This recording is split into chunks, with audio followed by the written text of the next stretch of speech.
So KEAM 2024 പുതിയൊരു video ആണ്. So ഇന്നത്തെ വീഡിയോനകത്ത് സ്പോട്ട് അലോട്ട്മെൻറ്റിൻ്റെ കംപ്ലീറ്റ് കാര്യങ്ങളാണ് ഡിസ്കസ് ചെയ്യാൻ പോകുന്നത്. സോ വളരെ സിസ്റ്റമാറ്റിക്കായിട്ട് എല്ലാവരും ശ്രദ്ധിക്കുക.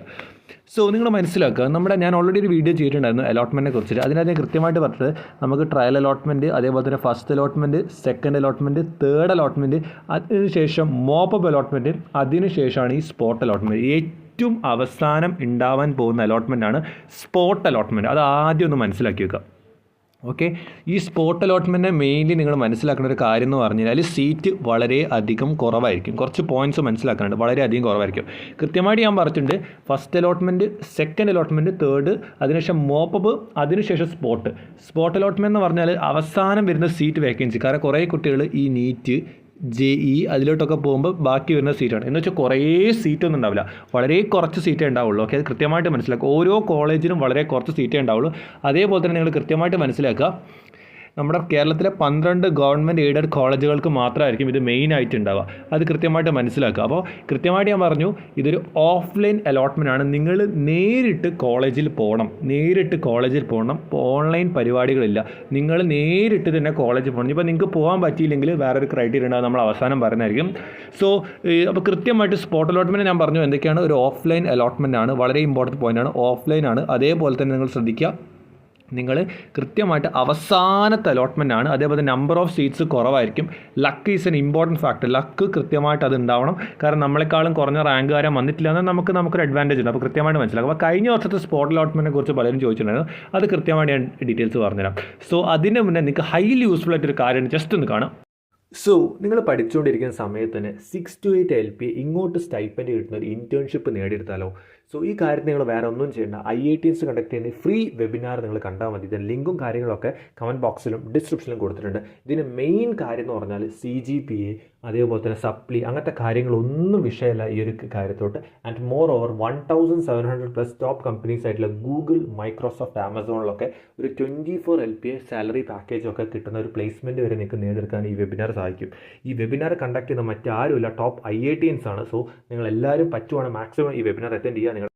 സ്പോട്ട് അലോട്ട്മെൻറ്റ് ഏകദേശം കുറച്ച് കാര്യങ്ങളൊക്കെ പറഞ്ഞു. അപ്പോൾ കഴിഞ്ഞ വർഷം spot allotment centralised spot allotment ആയിരുന്നു നടന്നിട്ടുണ്ടായിരുന്നത്. എന്ന് വെച്ചാൽ ഗവൺമെൻറ് എഞ്ചിനീയറിംഗ് കോളേജ് തൃശ്ശൂർ, ഞാൻ അവിടെയാണ് പഠിക്കുന്നത്, 4th ഇയർ ഇലക്ട്രിക്കലാണ് ഇപ്പോൾ. അപ്പോൾ അവിടെ വെച്ചിട്ടായിരുന്നു കഴിഞ്ഞ വർഷത്തെ സ്പോട്ട് അലോട്ട്മെൻറ്റ് ഉണ്ടായിരുന്നത്. കുറേ സ്റ്റുഡൻസ് വന്നിട്ടുണ്ടായിരുന്നു, അതിൻ്റെ കാരണം എന്ന് പറഞ്ഞാൽ അവിടെ വെച്ചിട്ടാണ് എല്ലാ ഗവൺമെൻറ് കോളേജിലേക്കുള്ള സ്പോട്ട് അഡ്മിഷൻ നടന്നത്. എല്ലാ ഗവൺമെൻറ് സാധാരണ പണ്ട് എങ്ങനെയാണെന്ന് വെച്ചാൽ ഇന്നിപ്പോൾ RITയിലെ സീറ്റ് വേക്കൻസിക്ക് നമ്മൾ RIT പോകണം, CETയിലാണെങ്കിൽ CET പോകണം, പിന്നെ GC വയനാടാണ് GC വയനാട് പോകണം. പക്ഷേ കഴിഞ്ഞ വർഷവും അതിന് മുന്നത്തെ വർഷമൊക്കെ CETയിലും GCയിലും വെച്ചിട്ട് കഴിഞ്ഞ വർഷം GCയിൽ എങ്ങനെ നടന്നു വെച്ചാൽ എല്ലാ ഗവൺമെൻറ് കോളേജുകളിലേക്കുള്ള അലോട്ട്മെൻറ്റ് ആകും. അപ്പോൾ നമ്മളെല്ലാവരും എന്ത് ചെയ്താൽ മതി, GECയിൽ പോയാൽ മതി. ഞാനൊക്കെ പഠിക്കുന്ന സമയത്ത് GECയിലാണ്, GECയിൽ തന്നെ പോകണം, CETയിലാണ്, CET തന്നെ പോകണം. അപ്പോൾ പല സ്റ്റുഡൻസ് ചോദിച്ചു. അപ്പോൾ കഴിഞ്ഞ വർഷം കുറേ സ്റ്റുഡൻസ് വന്നിട്ടുണ്ടായിരുന്നു, നല്ല ക്രൗഡഡ് ആയിരുന്നു. GECയിൽ ഭയങ്കര ക്രൗഡഡ് ആയിരുന്നു. കുറേ കുട്ടികൾ വന്നിട്ട് അവർക്ക് രജിസ്ട്രേഷൻ പോലും ചെയ്യാൻ പറ്റില്ലായിരുന്നു, കാരണം ഭയങ്കര ക്രൗഡഡ് ആയിരുന്നു കഴിഞ്ഞ വർഷം എന്നാണ് അറിയാൻ പറ്റിയിട്ടുള്ളത്. അതിന് മുന്നത്തെ വർഷമൊക്കെ ഓരോ കോളേജിലാകുമ്പോൾ കുറച്ച് കുട്ടികൾ, ഇപ്പോൾ CETയിലൊക്കെ പണ്ട് ഞാൻ പഠിക്കുന്ന സമയത്തൊക്കെ ഒരു ദിവസം 40 സീറ്റ് ബാക്കിയുള്ള സമയത്ത് ഒരു 275 കുട്ടികളൊക്കെ ഉണ്ടായിരുന്നുള്ളൂ. CETയിലൊക്കെ ഇട്ടുണ്ടായിരുന്നു. GCയിൽ അതേപോലെ 249 അങ്ങനെയൊക്കെയായിരുന്നു ഞാൻ. പക്ഷേ കഴിഞ്ഞ വർഷം ഒരു കോളേജിൽ വെച്ച് നടക്കുമ്പോൾ നമ്പർ ഓഫ് സ്റ്റുഡൻസ് കൂടും. കാരണം എല്ലാ കോളേജിലേക്ക് പോകാൻ ചിന്തിക്കുന്നവർ അവിടെയാണല്ലോ വരേണ്ടത്. അപ്പോൾ നല്ല ആൾക്കാർ കൂടും. അത് നിങ്ങൾ ലോജിക്ക് വെച്ച് മനസ്സിലാക്കുക. ലക്ക് നല്ലൊരു ഫാക്ടറാണ്. ഇനിയിപ്പോൾ നിങ്ങൾക്ക് ഒരു കാര്യം മനസ്സിലാക്കുക, പക്ഷേ ഇതിന് അപ്പോൾ ഇതാണ് സ്പോട്ട് അലോട്ട്മെൻറ്റ് കുറച്ച് ഡാറ്റാസ്. ഇങ്ങനെയാണ് സ്പോട്ട് അലോട്ട്മെൻറ്റ്. കഴിഞ്ഞ വർഷം റാങ്ക് ഡീറ്റെയിൽസ് നിങ്ങൾ ചോദിച്ചിട്ടുണ്ട് കുറേ പേര്. അപ്പോൾ ഞാൻ വേണമെങ്കിൽ എത്തിച്ചേരാം. പക്ഷേ അതൊരിക്കലും നിങ്ങൾ യൂസ് ചെയ്യരുത്. എന്തുകൊണ്ട് ഈ സ്പോട്ട് അലോട്ട്മെൻറ്റ് സാധാരണ അലോട്ട്മെൻറ്റ് പോലെ ഇപ്പോൾ ലാസ്റ്റ് റാങ്ക് നോക്കിയിട്ട് പലരും ഓപ്ഷൻസ് വെക്കാൻ പോകുന്ന പല കോളേജ്. സ്പോട്ട് അലോട്ട്മെൻറ്റ് അതായിട്ടൊരു ബന്ധമില്ല. എന്ന് വെച്ചാൽ സ്പോട്ട് അലോട്ട്മെൻറ്റ് വേരിയേഷൻ ഡിഫറൻ്റ് ആണ്. പണ്ട് ഇപ്പോൾ ഞാൻ പറയാലോ, ചിലപ്പോൾ ഇപ്പോൾ 7000 ആയിരിക്കും ഇപ്പോൾ ഇൻഡസ്ട്രിയൽ അല്ലെങ്കിൽ 7000 ആയിരിക്കും ഫോർ എക്സാമ്പിൾ GEC തൃശ്ശൂരിലെ, ജസ്റ്റ് എക്സാമ്പിൾ പറയണം, വെറുതെ പറയണം, മെക്കിന് വേണ്ടിയെന്ന്. പക്ഷേ സ്പോട്ട് അലോട്ട്മെൻറ്റ് ചിലപ്പോൾ അത് കൂടി ചിലപ്പോൾ ഒരു 18,000 ഒക്കെ ആവും. നമുക്ക് പറയാൻ പറ്റില്ല, ലക്ക് പോലെയാണ്. ഞാൻ വീണ്ടും പറയുന്നത് ലക്കാണ്. ചിലപ്പോൾ അത് വേണം 11,000 ആവാം, ചിലപ്പോൾ അത് 6,000 വരെ ആവാം. അതിൻ്റെ കാരണം എന്താണെന്ന് വെച്ചാൽ മനസ്സിലാക്കുക. കാരണം ഈ നീറ്റ് JEEക്ക് പോകുന്ന കുറേ കുട്ടികൾ ചിലപ്പം അലോട്ട്മെൻറ്റിൽ പങ്കെടുത്തില്ല. ഒരു കാര്യം കൂടി ഞാനിത് പറയാൻ മറന്നുപോയി, വളരെ ഇമ്പോർട്ടൻ്റ് ആയിട്ടുള്ളൊരു കാര്യമാണ്.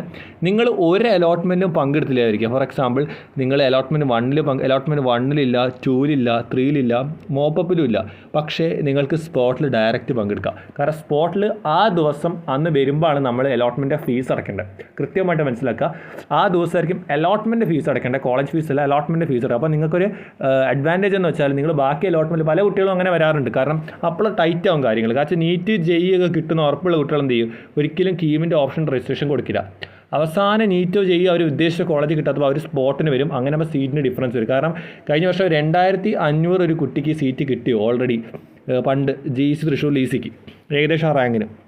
പക്ഷേ സ്പോട്ടിൽ വന്നപ്പോൾ സീറ്റ് വീണ്ടും വാക്കൻസി ഉണ്ടായിരുന്നു. പക്ഷേ ഒരു കുട്ടി ലാസ്റ്റ് കിട്ടിയ 2400 ഒക്കെ ആയിരുന്നു. അതിന് കാരണം മെയിൻ റീസൺ എന്താണെന്ന് വെച്ച് കഴിഞ്ഞാൽ ഇതിന് മുന്നത്തെ നീറ്റ് ജെഇ നല്ല റാങ്ക് ഹോൾഡർ ഒരിക്കലും വന്നില്ലായിരുന്നു. പക്ഷേ അയാൾ സ്പോട്ടിൽ വന്നിട്ട് ആ സീറ്റ് അടിച്ചു പോയി. അപ്പോൾ ഇതിലും കൂടിയ റാങ്ക് വന്നവർ ജസ്റ്റ് ഈസി കിട്ടാതായി പോയിട്ടൊക്കെ ഉണ്ട്. അത് എനിക്ക് കൃത്യമായിട്ട് ഇറങ്ങാൻ നടന്ന ഓരോ കാര്യം. അപ്പോൾ കൃത്യമായിട്ട് മനസ്സിലാക്കുക 4 പോയിൻറ്റ്. സ്പോട്ട് അലോട്ട്മെൻറ്റ് സാധാരണ നമ്മൾ ഓഫ്ലൈനാണ്.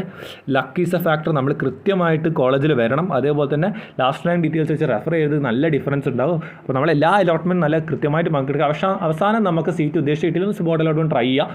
മേ ബി സെൻട്രലൈസ്ഡ് ആയിരിക്കും, ചിലപ്പോൾ ഒരു കോളേജിൽ വെച്ചായിരിക്കും. ഈ വർഷം ചിലപ്പോൾ GEC അല്ലെങ്കിൽ CET കൂടുതൽ ചാൻസ് GEC എന്നാണ് എനിക്ക് തോന്നുന്നത്. സോ കൃത്യമായിട്ട് നിങ്ങൾ മനസ്സിലാക്കുന്നതായിരിക്കുന്നു. സോ എന്ത് ഡൗട്ട് ഉണ്ടെങ്കിലും കമൻറ്റ് ചെയ്യുക. സോ ഇതുപോലത്തെ ഇൻഫോർമേറ്റീവ് കാര്യങ്ങൾക്കായിട്ട് ചാനൽ സബ്സ്ക്രൈബ് ചെയ്യുക. So stay with the channel and be with the channel. It's for you, not for me.